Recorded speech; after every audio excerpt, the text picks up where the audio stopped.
ready? You know your damn role and shut your damn mouth. No, I said, are you ready?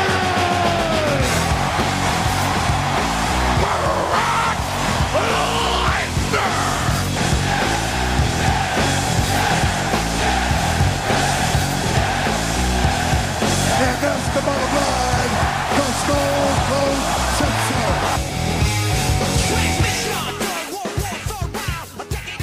It's showtime!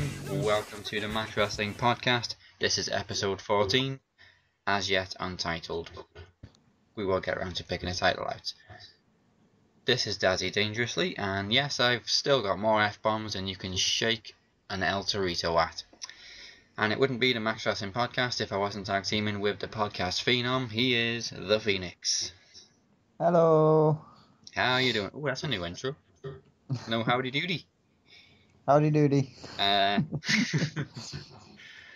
Okay, and of course we are coming at you from VOC Nation and, as usual, YouTube.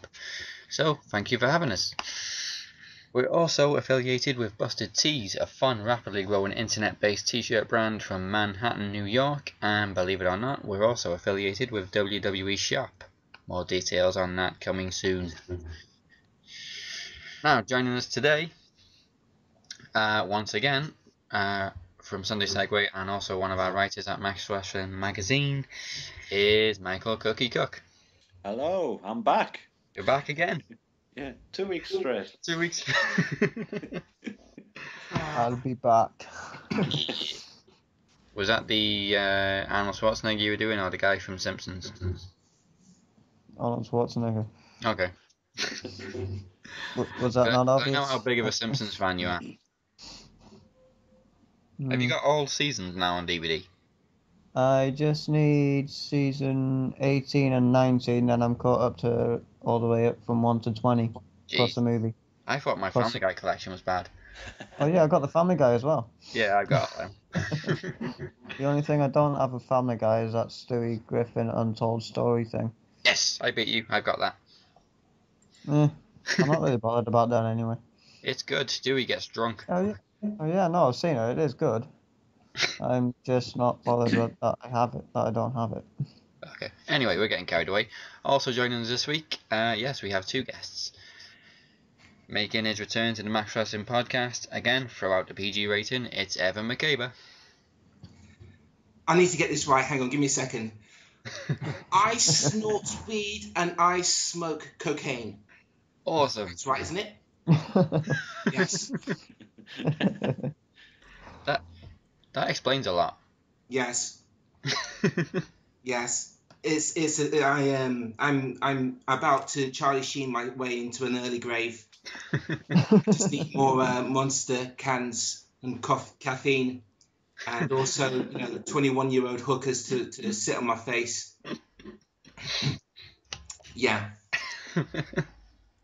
I'm probably gonna die fucking. Well, what a way to go. Yeah. I remember a little segment that Russell Howard on his show. It was a clip of well, he didn't actually show the clip, but it was he mentioned that a guy had died during he had a heart attack during a threesome. Wasn't that in SmackDown? Al Wilson died fucking. Yeah, Russell Howard mentioned it. God. Oh man, that was bad. Al Wilson and Dawn Marie, what the fuck? I actually thought that was quite charming in a really bad mood kind of way. Oh, I think he had less expressions than the Miz's dad. The Miz has a dad. Yeah, he's not impressed. He's not impressed by anything. Yeah, no, I was joking. It's like no selling it.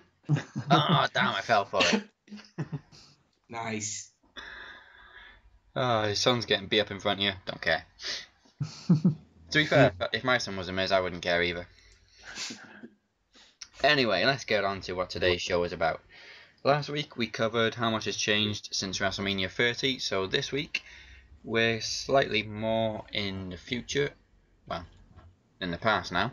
We're talking about how much has changed since WrestleMania 31. So, should we jump straight into it? Yes. Yeah, let's do it.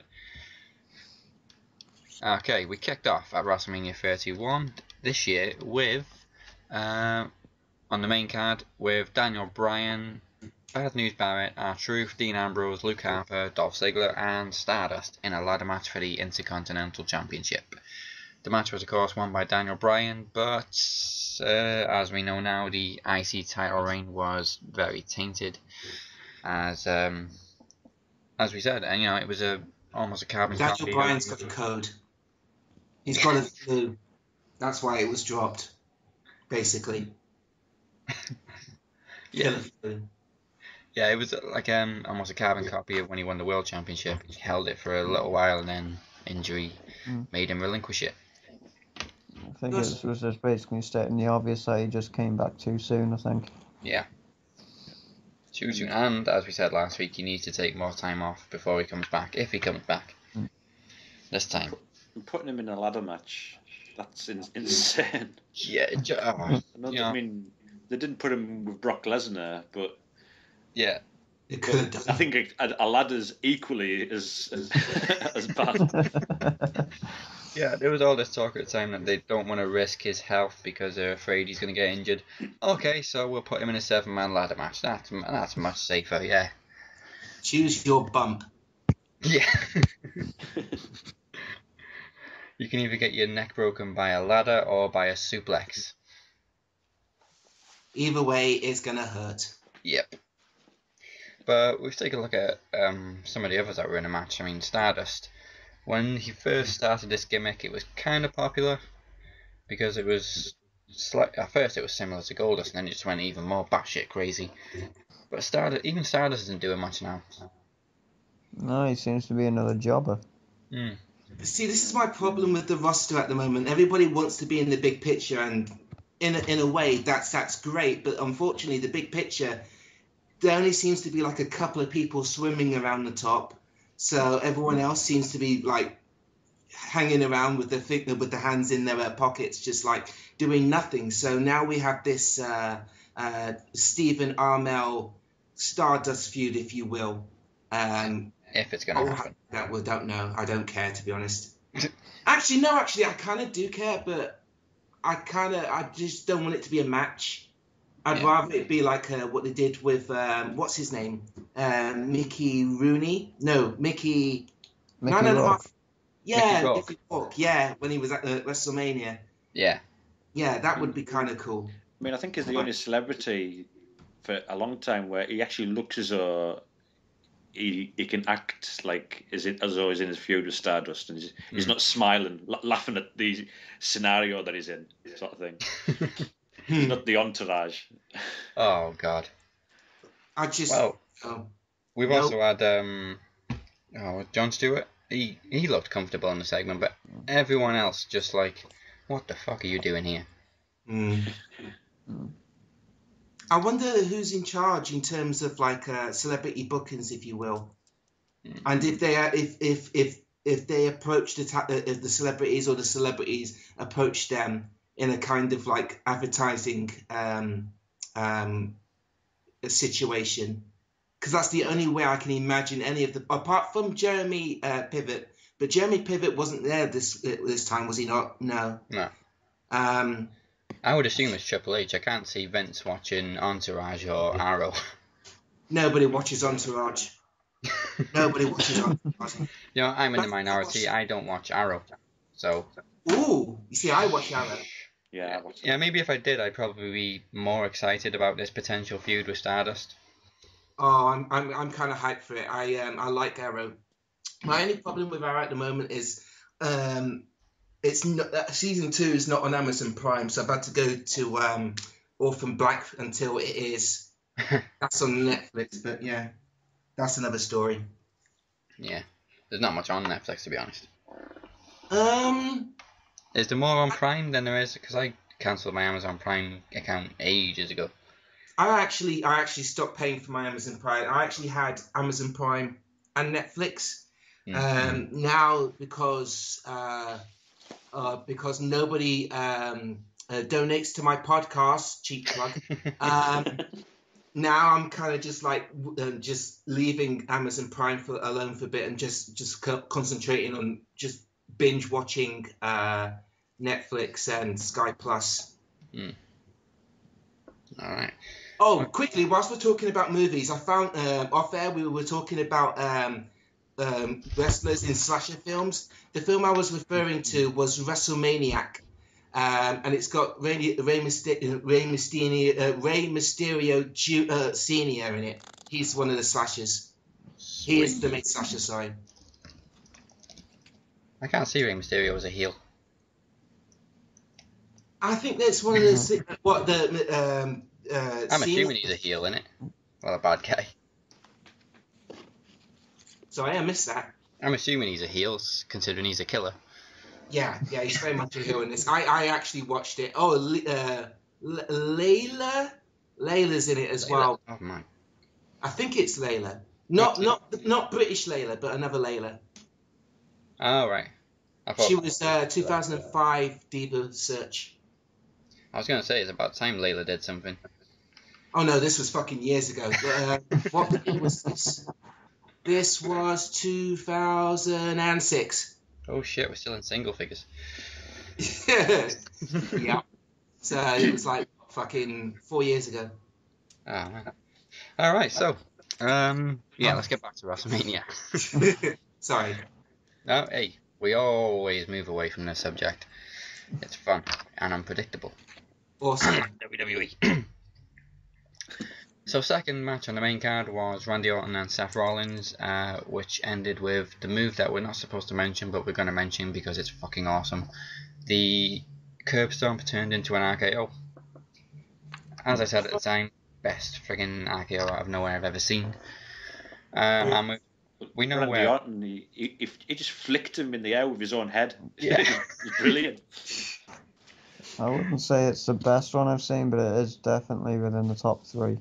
Okay, what's the best RKO out of nowhere you've seen? I don't know. I'm torn between the airborne turn into an RKO, or the one he did on Carlito at Unforgiven 2006. Oh shit. Okay, so in terms of in terms of athleticism, you've got to really give it a tie between Seth and Evan Bourne. Yeah, that's for me. Yeah, certainly between airborne and curve stomp to RKO. Okay, so we know where both men are now. Seth is, of course, well, at the time of this recording, he's still WWE World Heavyweight Champion. He may have lost it at Money in the Bank. We don't know because it's currently June 10th. And this goes out on the 28th. But as for Randy Orton, he's kind of in obscurity now after turning face. He disappeared for a while, and now he's one of the guys in Money in the Bank. Yeah. Unfortunately, I don't care about this card. It's just my problem. This is another thing that I was talking about on my show. I kind of feel that the whole 2 weeks per pay-per-view thing is really taken away from the excitement of looking forward to an event like this. It used to be one of my favorite cards. Now it's like, I don't know, man. I don't know. Yeah, it does seem kind of rushed, but at the same time, it's like you're kind of being spoiled, really, with 3 pay-per-views. Well, 4 pay-per-views in a month if you count TNA. But that's a valid point. If you come away from a pay-per-view, it's like, okay, this happened on Sunday, and then the week after, it's like, oh shit, there's another pay-per-view next week. You're like, fuck. I mean, things like Kevin Owens beating Cena, that should be like a 4. He should be gloating for about 4 weeks until his rematch. Not 2 weeks. You can't. It doesn't seem to sink in because Cena didn't care that he got beat. So. Yeah.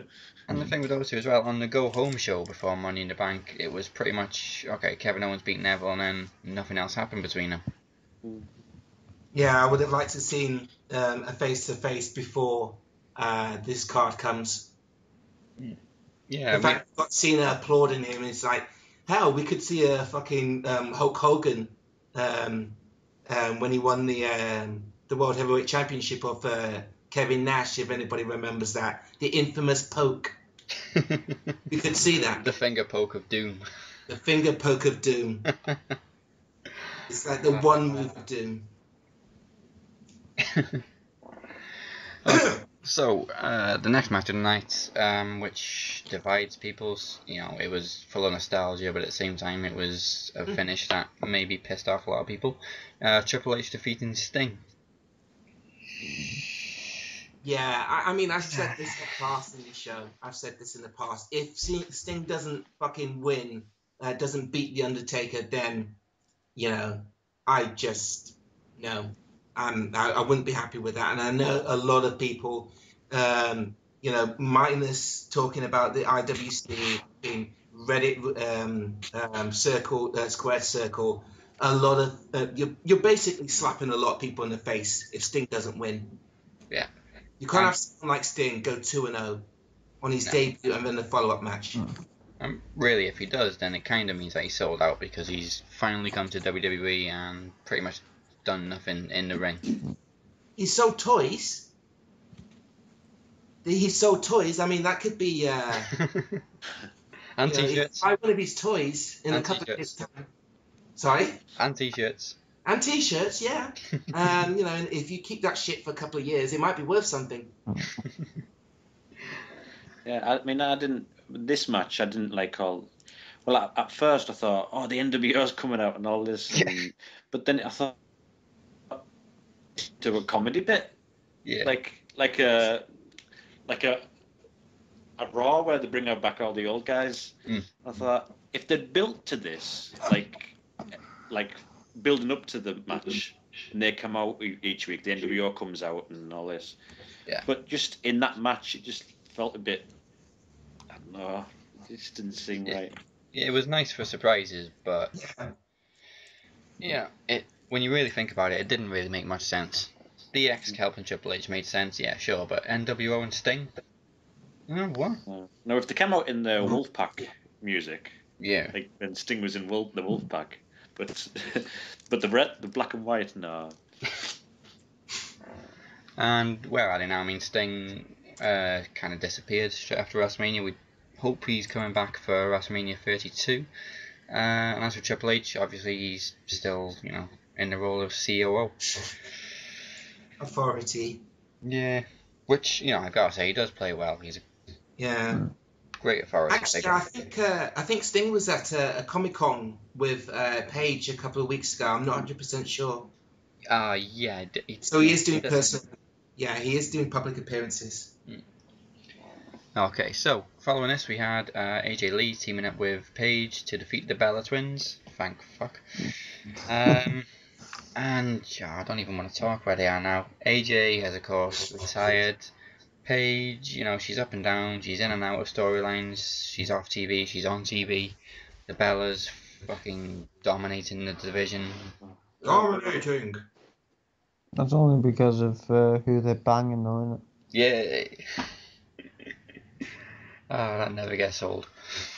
This was AJ Lee's last match, right? It was, it was. Well, which we didn't know. No, she was on Raw the next night.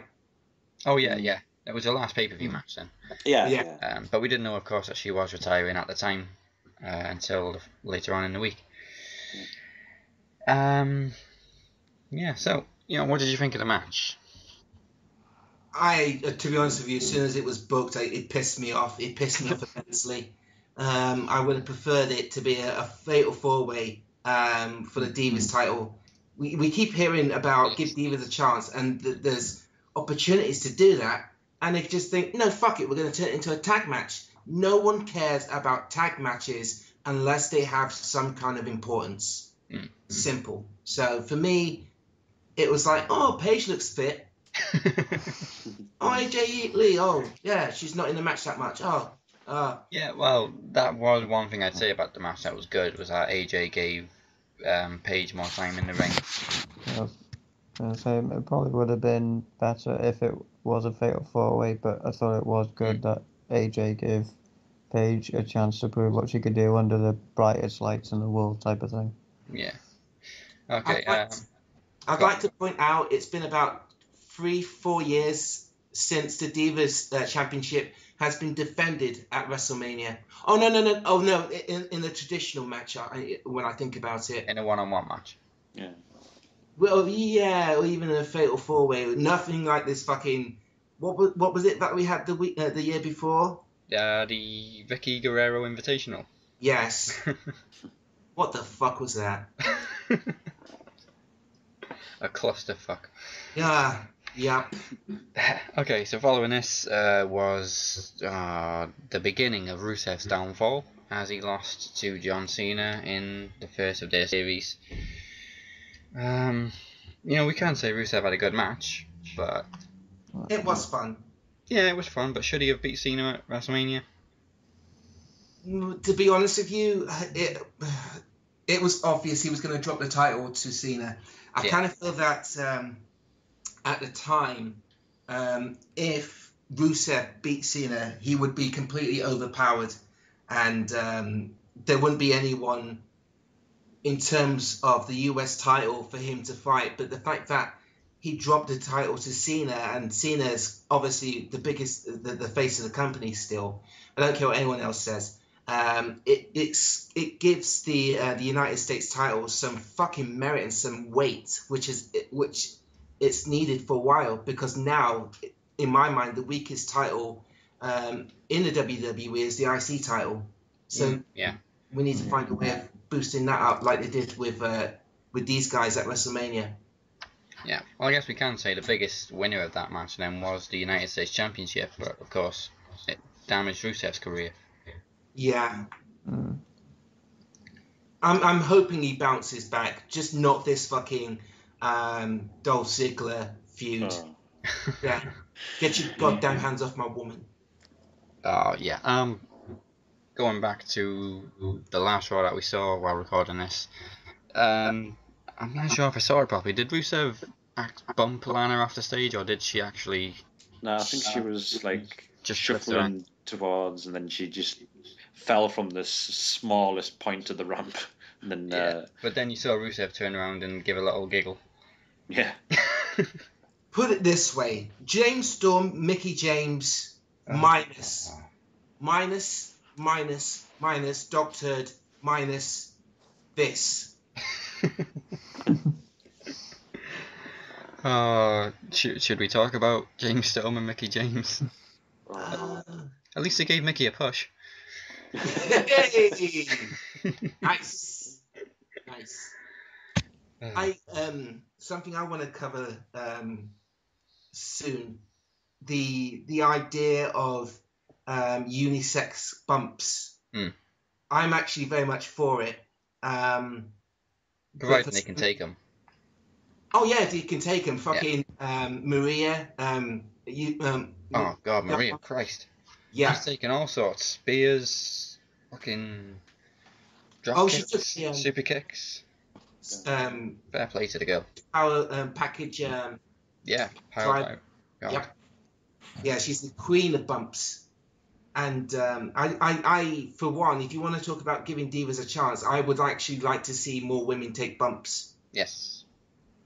Not that we're morbid or anything. Not that we want to see domestic abuse. this is the thing. I feel that people are too afraid to do these kind of things in fear of domestic violence claims. And the thing is, it's wrestling. It's professional wrestling. It's meant to be theatrical. It's meant to be. You go back to the Attitude Era, and women were getting hit by men all the time. Like Stone Cold could come out and stun a diva and get a huge pop. Yeah. I mean, Stephanie McMahon. Oh yeah. It's another reason why I love Lucha Underground. Some of the bumps the women take are just. I mean, it's certainly a throwback to the Attitude Era. Yeah. And TNA as well. You know, sometimes, well, even if it's women on women, we get to see some great bumps that the men could take. That's true. Even in the old ECW days, some of the women were getting pile driven off the apron through tables. ECW didn't give a fuck. Nope. I actually posted on Mother's Day Rhino power driving Dawn Marie through a table. Oh man, Rhino giving Dawn some wood. So, yeah, nice euphemism. Well, I haven't seen her lately, but back then, yeah, hell yeah. All right. She's doing really small indie. Has she aged much? Not Because I've when seen what I'm happened back. to Sunny. Sorry? Because I've seen what happened to Sunny. Sunny is kind of bipolar, although last time I saw her, she didn't look too great, but she just got arrested for actual domestic violence. Yeah. Dumb violence. So, it's sad what's happened to her, but, once she puts some makeup on, she still looks as great as she used to. Oh. All right. In my opinion. Speaking of putting makeup on and looking as great as he used to, we moved on to The Undertaker. And Bray Wyatt versus Bray Wyatt. It was obviously good to see Undertaker looking much better than he did against Brock. He almost looked 10 years younger. Yeah, and for me, this match was all about Undertaker redeeming himself, basically. Yeah. I didn't even care who won or lost. I just wanted to see Undertaker in good shape, which he was.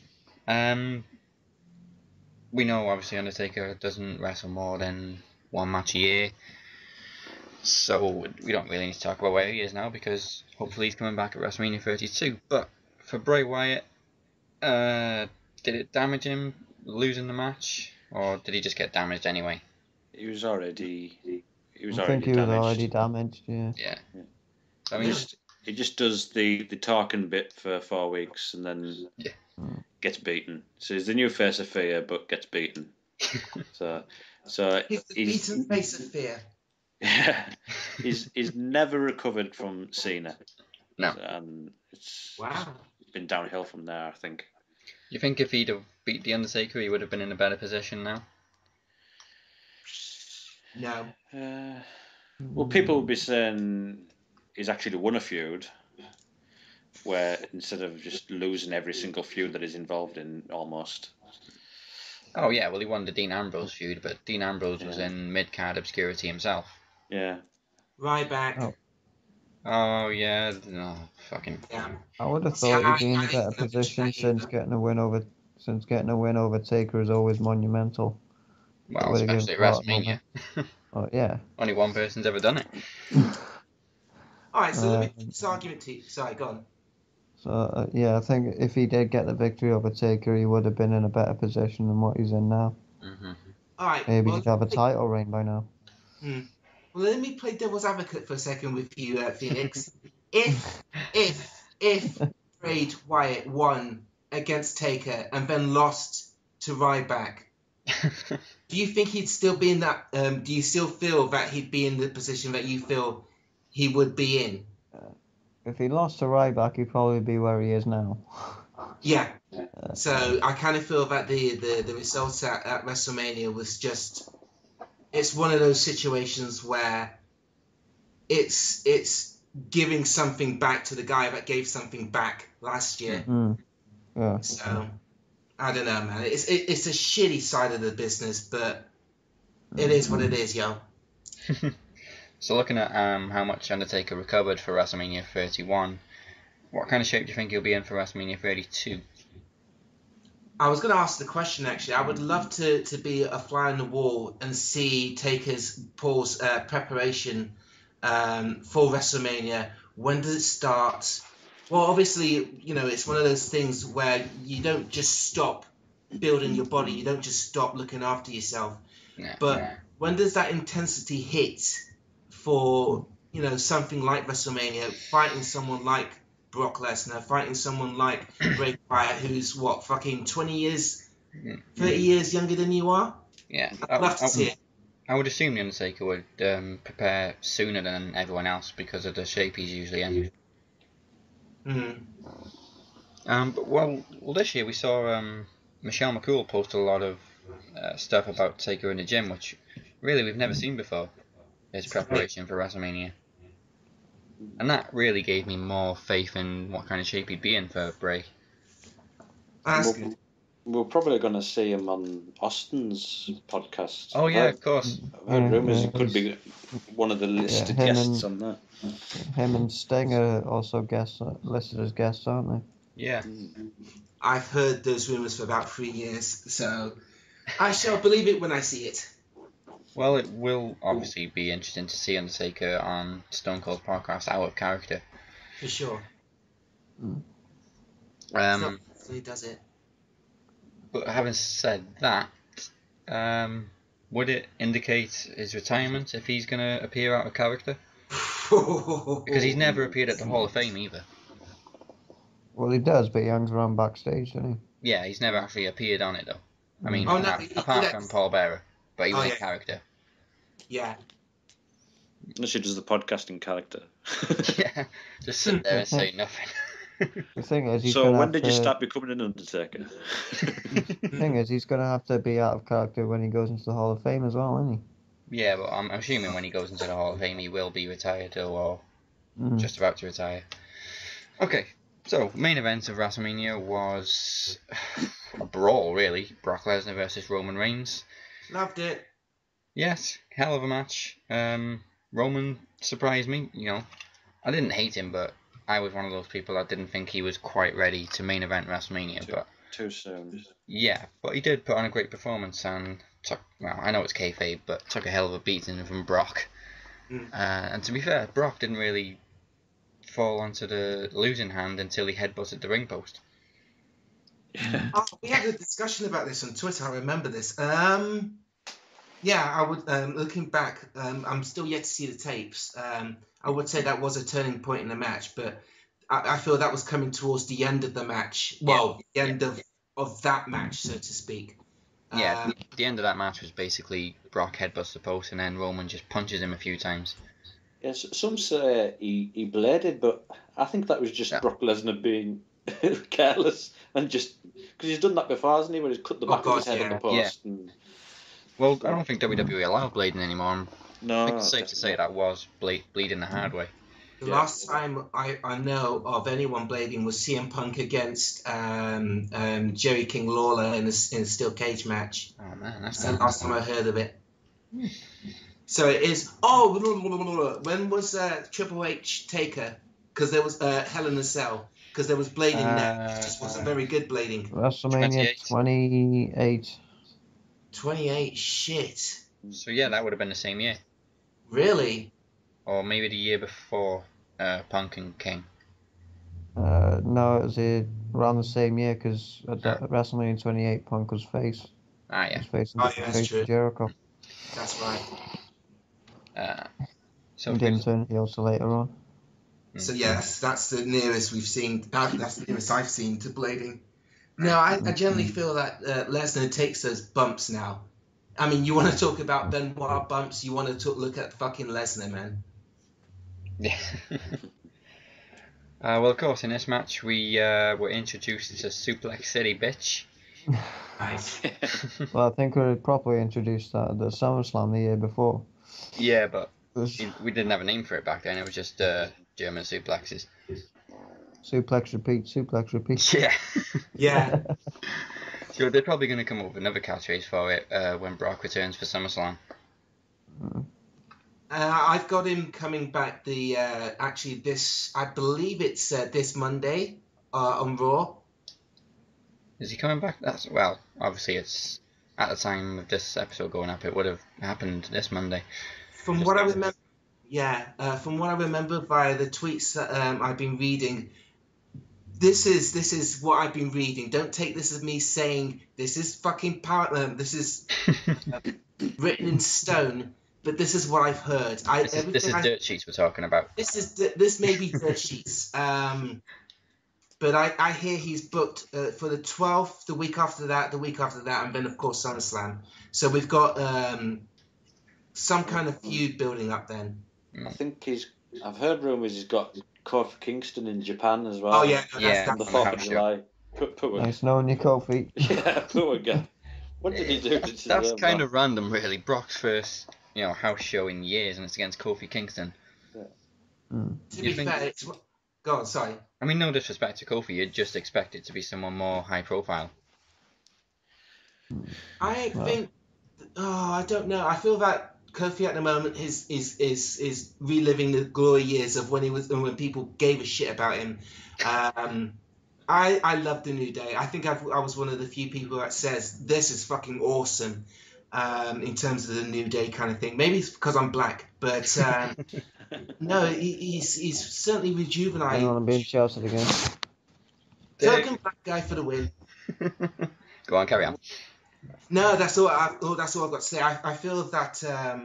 I mean, he's been around for a long time. I think he actually started out in ECW when Lesnar was about. So I would imagine they've had dark shows, they've had house shows together. Yeah. So it seems like Lesnar only works with people he's worked with before or is trusted. So.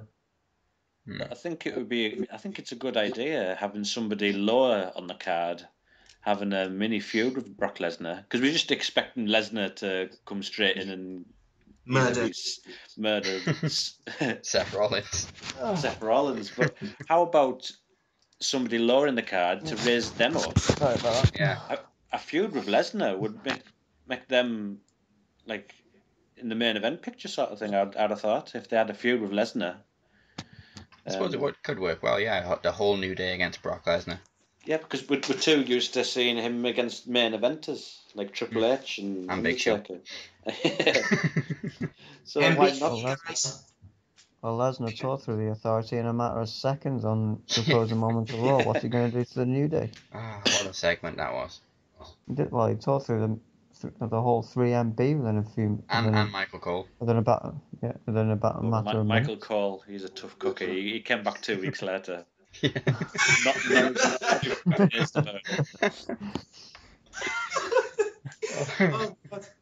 For some unknown reason, I'm just thinking of downloading a fucking full-featured film on a 56k modem. That's the kind of like recovery speed we're talking about in terms of Michael Cole. Okay, so of course the end of the match was a huge mark-out moment as Seth Rollins cashed in Money in the Bank, made it a triple threat, took them both to Curb Stomp City, and became the new WWE World Heavyweight Champion. Rest in peace. He surprisingly got quite a big pop for doing that. Yeah, naturally, a lot of the fans at WrestleMania are, Marks, Smarks, whatever you want to call them, but they're not usually, all these guys that just cheer the faces and boo the heels. Much like we've had on Raw recently. I'm sorry, but at the moment I feel Raw is becoming a dying breed. Yeah. Of TV shows.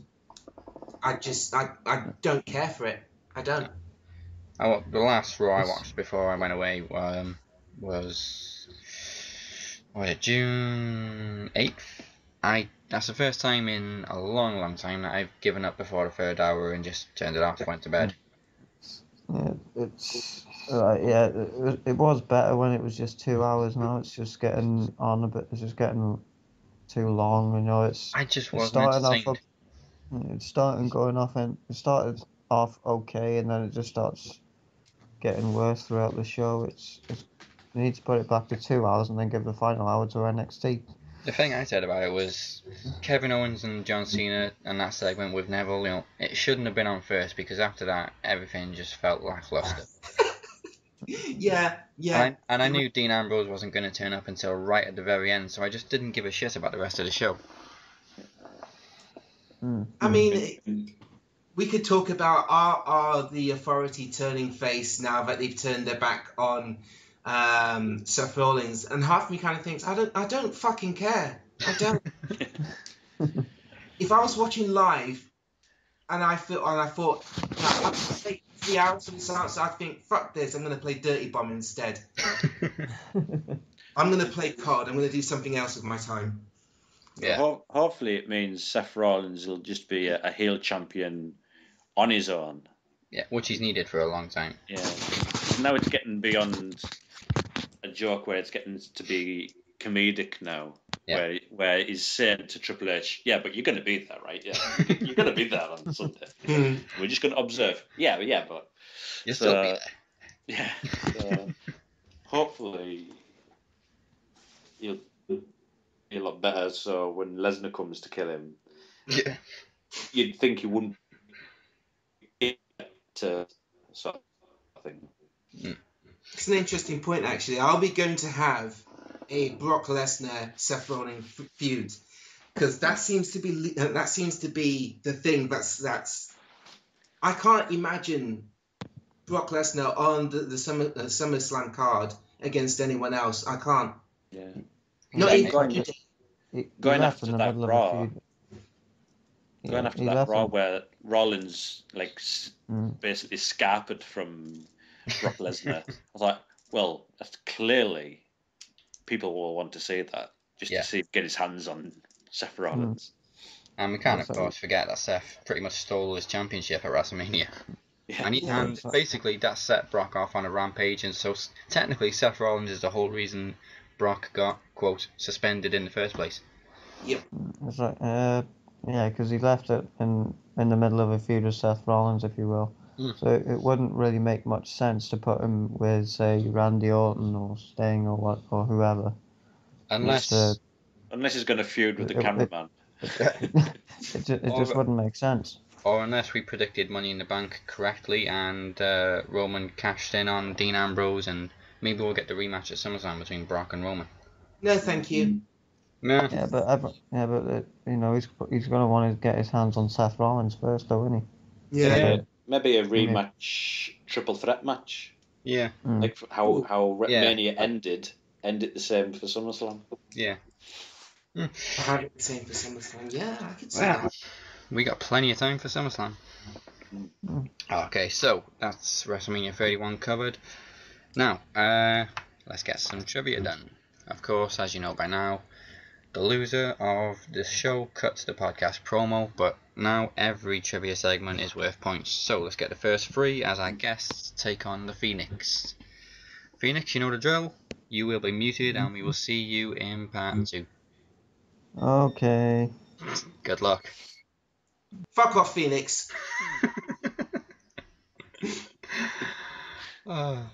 Okay. Here come your questions. And of course you can confer. Okay. And once again, they're all on WWE. Actually, no, two of them. No, they're not actually. One's WWE, one's WCW, one's TNA. We got a nice mix. But they're all about ladder matches this week. Aye. Okay. Question 1.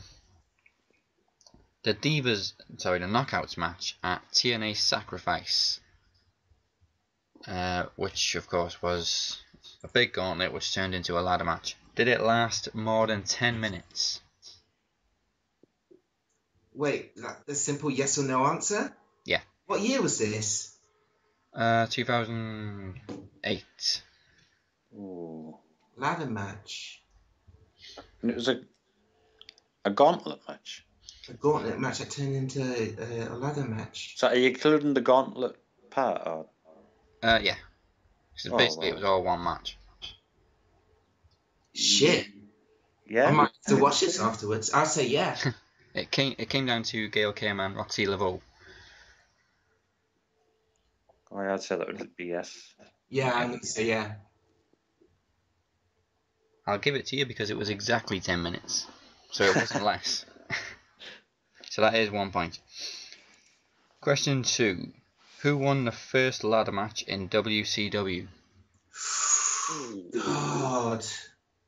I don't even know who was on that. I don't even know who was in fucking WCW doing ladder matches. The only person I can think of... Go on, sorry, mate. I'll give you the year. It was 1987. Fuck me. Oh, no. Good God.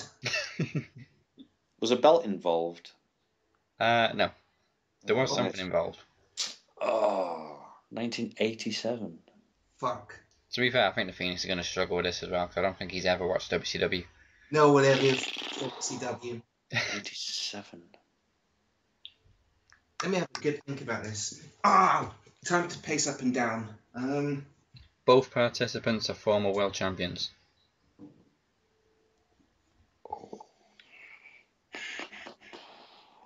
It's not Shawn Michaels, because Shawn Michaels is WWE true and true. Yeah. WCW. Former world champions. I'm thinking Ric Flair. Ric Flair. You going with Flair?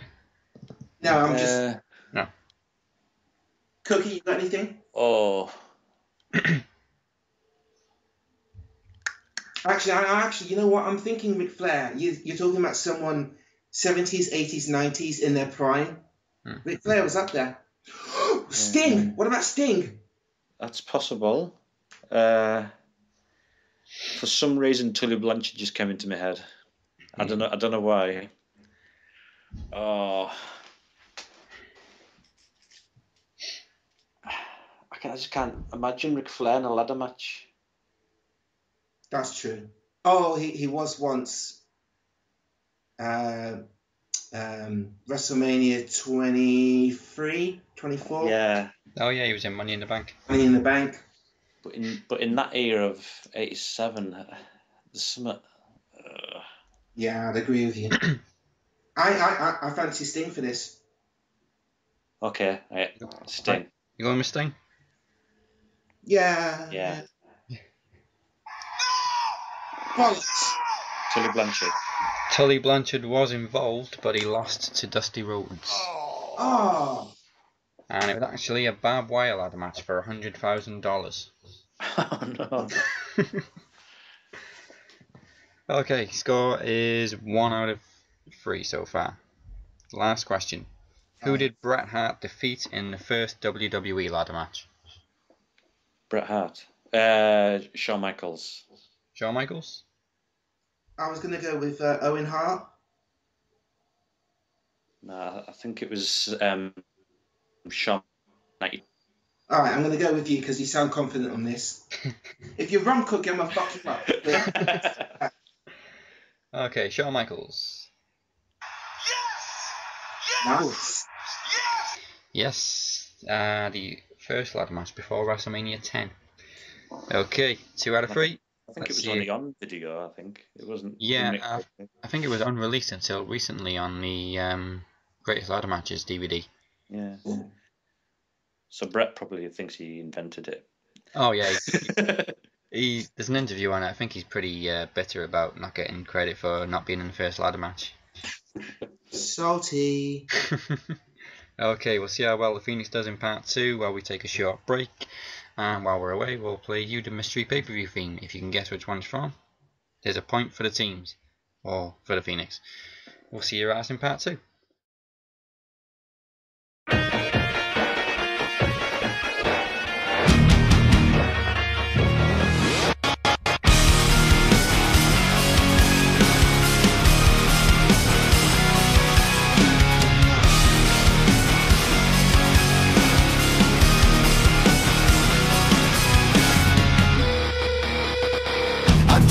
Away, I'm just a breath away, losing my faith today. Falling off the edge today. I am just a man, not superhuman. I'm not superhuman. Someone save me from the haze. It's just another war, just another family torn. Falling from my feet today. Just a step on the edge, just another day in the world we live. I need a hero to save me now. I need a hero.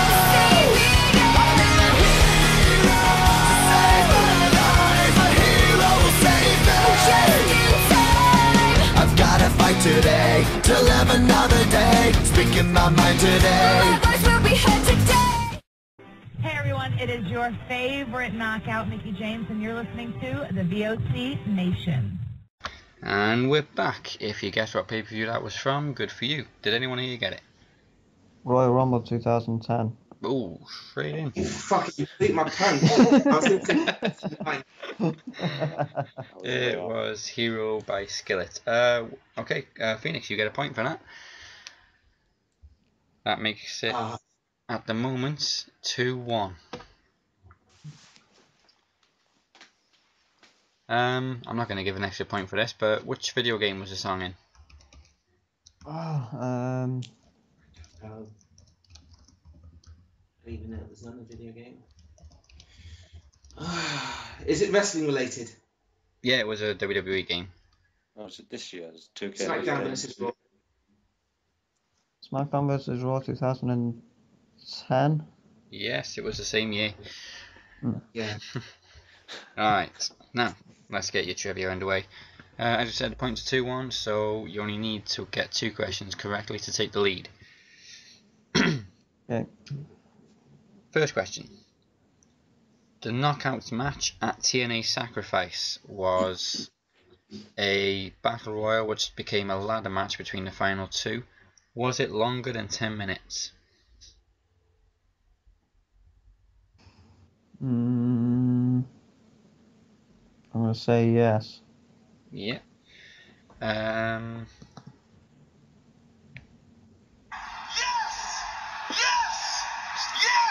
It wasn't shorter, it was 10 minutes exactly, so I gave both of you points for that. Right. Question 2. Oh, by the way, they're all about ladders. Question 2. Who won the first ladder match in WCW in 1987? Oh, I know jack shit about WCW. Why ask me that? What was it? Who won the first ladder match? Yeah. Can I have a clue?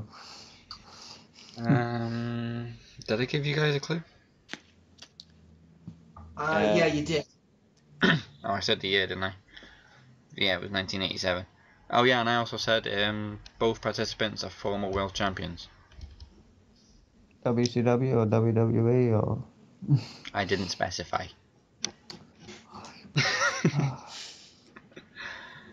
You're cruel to me. What did I ever do to you? Exist. I've got such a nasty streak in there. Shit. I did take my pills today.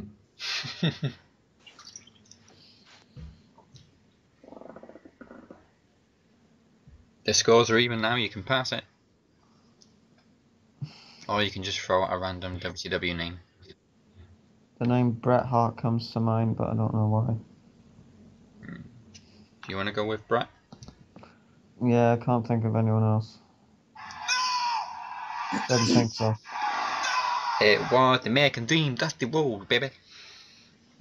Defeated Even Tully talking Blanchard. fucking like- It was actually a barbed wire ladder match for $100,000.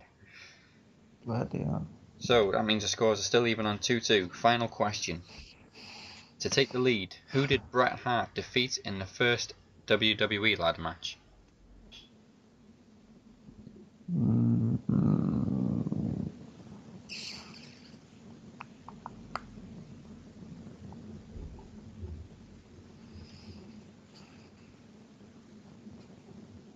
I don't know.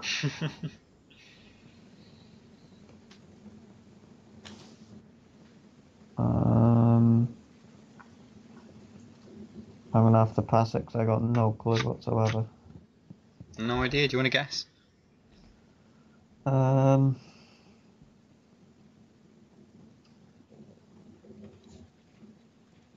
don't even know when the first ladder match was.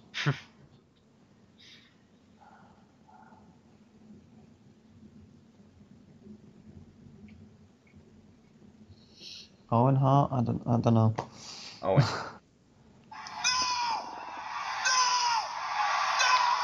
It was Shawn Michaels. Well, he popped in my head, but I didn't think he would have. I don't think he was in the first one. Yeah, he lost the first 2 ladder matches in WWE. Poor guy. And he's still famous for ladder matches. Okay, so the scores are 2-2. So before we go any further, let's get the options for the podcast promo so you can prepare it if it's your turn. Scores are even, so we'll let the visitors go first. Cookie, choose your options. Current WWE pay-per-view, a number between 1 and 15, and the colour of your t-shirt. Extreme Rules. Yep. 12 and black. Black. You have a Hell in a Cell match against Roman Reigns, and he didn't save you during a beatdown. Okay, so the big match, Cookie. This is the big match. It's very important that you make him look strong. So Hell in a Cell. Yep. Roman Reigns. Roman Reigns. And he didn't save you during a beatdown.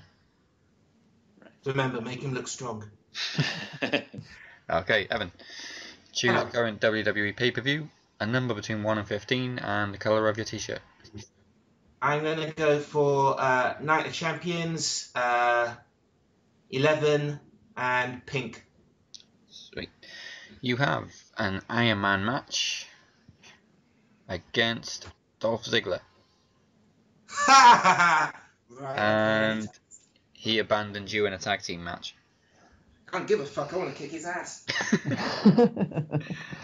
you, nigga, don't touch my women. Don't touch my bitches. Phoenix, Motherfucker. what are your options? Survivor Series, Yep. black t-shirt, Mhm. and I will go with number 2. Number 2. You have a non-sanctioned match Ooh, nice. against Roman Reigns. Poor Roman. Again? Were you wearing the same colour t-shirt? Give me something different. Needs to make him look strong. Where'd you shoot? Number 2, you cost him a title match. Uh-huh. So you're the heel. Alright, we'll find out which of those promos we get to hear at the end of the show. I've No. done a heel promo before. Now let's Make get him the look next point. This week's mystery superstar. Let's find out who it is. Again, you get 3 points if you guess it before the final 3 clues. So It's a first, black person.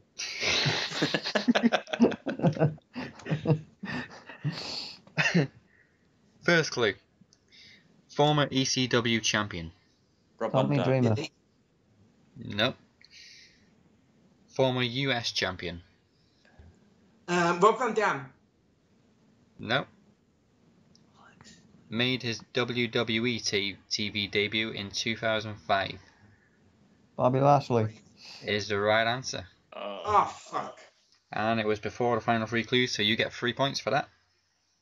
That makes it 5-2. The remaining clues were he's only appeared in 2 WWE games. He trained for the 2003 Olympics.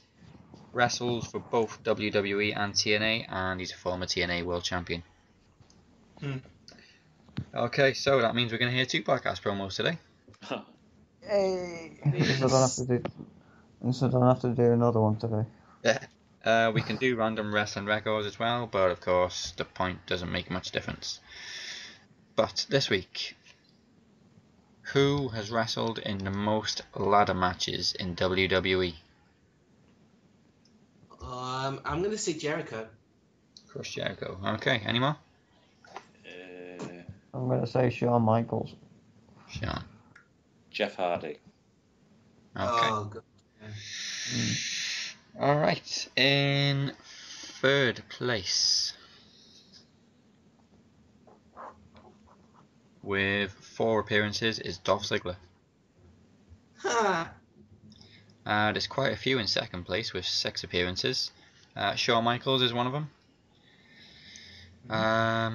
Matt Hardy, Edge, and Rob Van Dam. Chris Jericho's only appeared in 3 ladder matches, but the top one with 11 appearances is Jeff Hardy. Yeah. And 6 victories, so he's won the most ladder matches as well. Okay, so final points are 5-3 to the Phoenix. Which means... Rick. Yeah. Well, he did lose last Rick. week. Reported. Blocked. To be fair, you were quite right. What the mystery superstar was a black person. Yeah. Damn it. Yeah. Oh, you know, shit, it was. Yeah, I suppose. Oh, yeah, because you see it on Twitter that I complimented a cam model, but she was wearing a belt in the shower. And I said, you'll get rust over that belt, reported, and the bitch blocked me. What the? She's like most WWE stars. Doesn't Okay. listen. Who wants to do their promo first? Oh, I'll go. Alright. We'll give you a couple more minutes to prepare while we hear some words from our sponsors at VOC Nation. Hey, it's me, the mouth of the South, Jimmy Hart. Net Carrier has many great products and services to increase your bottom line. Be sure to ask your Net Carrier representative about our hosted PBX. Call Net Carrier today for a free analysis of your phone bills. 877-255-7733. That's right, 877-255-7733. Call now. There we go. Okay. Are you ready? I think so. I'm just going to have to Steve Austin it and go on the fly. I can't write them down. Okay, Cookie, pick up the mic. Okay. Extreme Rules. That's where me and you, Roman Reigns, are going to fight in a Hell in a Cell. You didn't save me when I was getting my ass kicked by Seth Rollins. I mean, fuck me, Roman Reigns. At Hell in a Cell, you're going to be locked in, and Dean Ambrose isn't going to be able to save you. So what you're going to do, you're going to kick his ass like I am going to destroy you, Roman Reigns, you prick.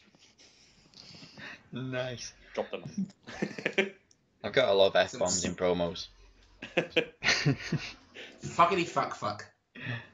Okay. That leaves one more promo. Evan, pick up the mic. Dolph.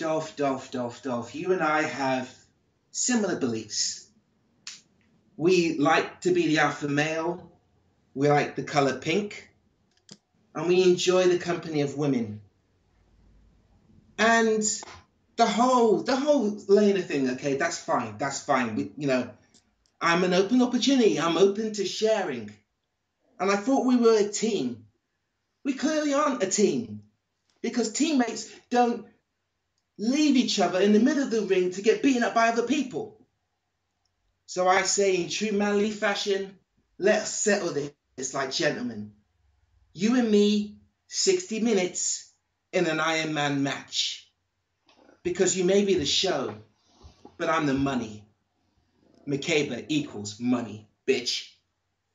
Yes. Yeah. Alright. And that is the end of the show. So we'd like to thank our guests for joining us. Yay! Thank you. Congrats. And of course we can't say who else we thank this week because we haven't watched Raw yet. So that's all the thank yous. Now this is where I plug the magazine a little bit. If you still haven't read it, it's been out since last fucking Friday. What are you doing? The cover was guest designed this month by Chad B. Rock Broughton. We talk about why EC3 is destined to win the TNA World Championship. We also talk about why Kevin Owens is the next big thing in WWE. Also, memories from Slammiversary as we move towards the 10th Slammiversary pay-per-view this month. And of course we feature an exclusive interview with former British Bootcamp contestants the Blossom Twins, courtesy of Kinney Killer at Sunday Segway. And of course there is the monthly articles, Bebop's Written Word, Relive the Streak, and Cookie's Wrestling Ponderings. That's all available free on our website. Go to maxwrestling.wix.com/maxwrestling and click magazine. Don't forget to follow us on Twitter, Instagram, and like us on Facebook at MaxWrestlingMag, and you can also follow me at EpicDazzy and the Phoenix at ThePhoenix626. And I'm going to take a breather while our guests tell you where to stalk them. And feel free to plug anything you want. You can catch me at the Cook, and once a month I'm part of the Retro Roundtable on the Sunday Segway podcast. Alrighty. I have my own podcast. I also do a lot of voice acting. Well, I do occasional voice acting, photography, acting. On my website, it is thefoxwhatwhat.wordpress.com, and what is spelled WOTWOT. And I fucking dare you to follow me on Twitter. It is foxwhatwhat. THEFOXWOTWOT. I double dare you. For real. Okay, now we will be returning back to the standard format next week when we have a very special guest. He's managed EC3, James Storm, Robbie E, and lately AJ Styles. On the indies, it is Johnny Ferrari. He'll be talking to us just hours before EC3 challenges Kurt Angle for the TNA World Championship at Slammiversary. And if you haven't yet, make sure you check out this week's latest episodes of Sunday Segway on Offshoot Radio. Don't forget to check out VOC Nation at vocnation.com. Please read our latest issue. It's available, it's free, it won't cost you a penny. UK listeners, flip to Challenge TV at 9 for TNA Impact, and that's the bottom line. Because unfortunately, we're out of time. Ta-ta for now.